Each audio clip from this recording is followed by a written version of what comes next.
ওসমান হাদি উনি জানতেন ওনাকে মেরে ফেলা হতে পারে। মৃত্যুর আগে উনি ওনার পরিবার এবং দেশবাসীকে ওসিয়ত করেছিলেন উনি মরে গেলে আমাদেরকে কি করতে হবে। চলুন ওসমান হাদি নিজের মুখ থেকে শুনে আসি ফ্রেমে বাঁধিয়ে রাখার মতো সেই কথাগুলো।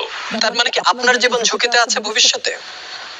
এমনিতে হলো যে অনেকে যে ধরেন আছে না যে একটু মানুষের সিম্প্যাথি নেওয়ার জন্য বলা, তো এই জন্য ধরেন আপনি যদি আমার একদিন ইনবক্স দেখেন শুধু আমার পেজের, যে কোনো সুস্থ মানুষের জন্য 2-3 মিনিটের বেশি দেখা কঠিন।